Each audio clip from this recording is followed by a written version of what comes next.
This lens right here is my new 11mm, and during my last trip I forced myself to shoot everything with it. The truth is that I had been thinking of buying it for months, so I needed to push it to its limits to find out what I can really capture with it and how cinematic this tiny lens right here can get, so I can answer the big question.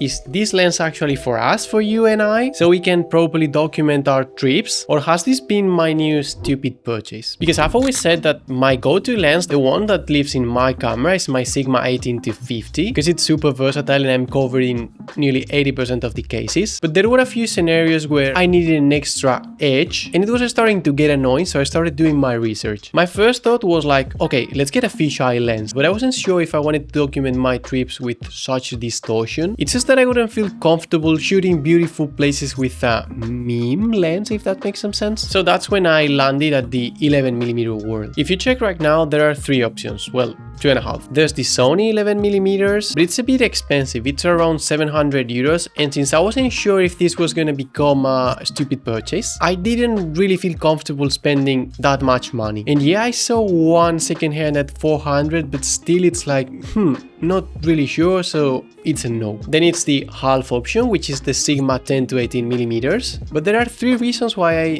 didn't like that one. First, it opens up to f2.8, which in low light situation is not bad at all, but I want it a bit more, because sometimes that's exactly what I'm struggling with my zoom lens. The other one, the second one, the zoom is like the other way around. I mean, 18mm is like the most compact size, and then 10mm is like extended, so I would need to be careful with that. And the third reason, it's a bit pricey as well. It's around 700 euros, same as the Sony, so I ruled it out. And that's when my Yongnuo 11mm came into the picture. Sorry, I don't know if it's Yongnuo, sorry in advance. I paid 206 euros for it, and when I say paid, I really mean it. This is neither sponsored nor gifted. I paid this with my own money, just to keep things clear. But anyway, at this point, I was still unsure whether this was gonna be the right fit for me and my style, and if I can actually document trips with it. But I don't know, when I first mounted it on the camera, it really felt good. You know when you've just bought something and it feels like,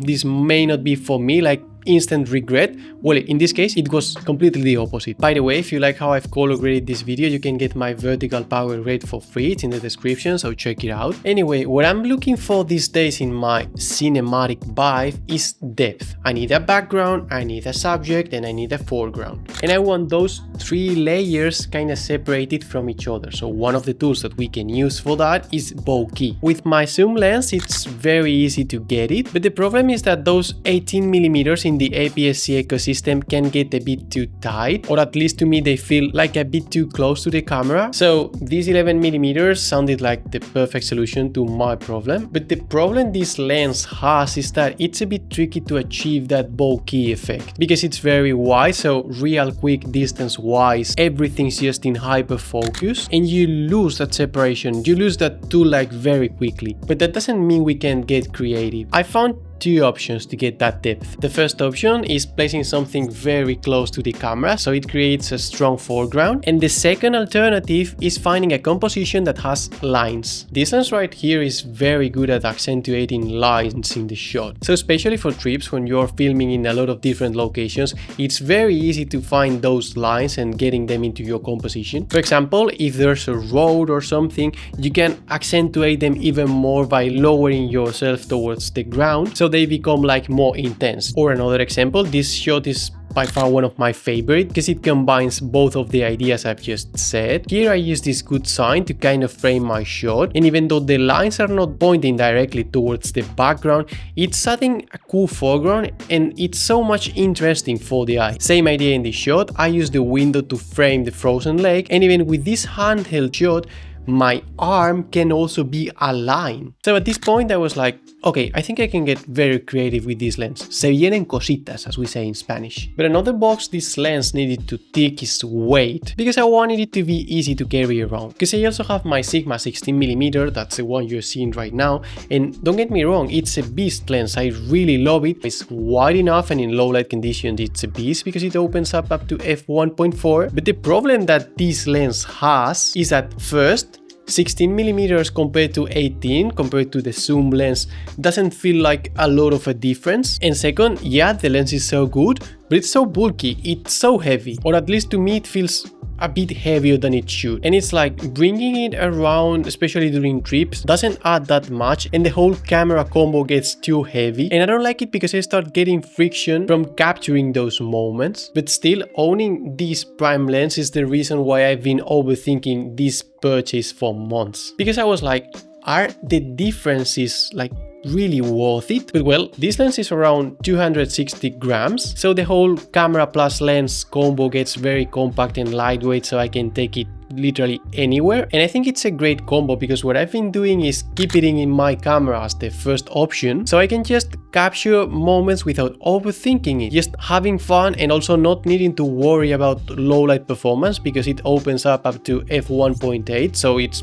perfect. But there's a tiny little detail you need to take into account, especially if you're filming outdoors, because you're probably gonna need an ND filter, but a cheap one is not gonna serve. Look at this shot, this is what happens. Yeah, you can fix it, a bit of it in post, but it's terrible. And it's so annoying if you need to be constantly thinking of this. I've shared this story about my ND filter before. I got one, but the store sent me another one, which I never found any specs for online. And yeah, I knew I needed a new one, but I don't know, it was working and I was just being lazy. So yeah, guilty. But I just wanted to kind of warn you that for this ultra wide focal distance, you'll need a good quality ND filter so you don't get this awful vignetting. So I think we are ready to answer the big question. Has this been a stupid purchase? Well, I'd say the answer is absolutely no, but there are a couple of things I think we should consider before. First, for the blogging handheld kind of shot, this lens is a must. You can film yourself so easily without looking extremely tight, and the fact that this lens is so light makes it a no-brainer to take it everywhere. But it is true that if this is your one and only lens, it's a bit complicated if you can get closer to whatever you're trying to film sometimes. You know, it's doable, but it's gonna look a bit far away. But despite that, the truth is that I didn't use my zoom lens in that trip, and the second strong point for this lens is that I'd say it's awesome for landscapes. I mean, this shot is so beautiful, so for trips, super convenient. To me, it has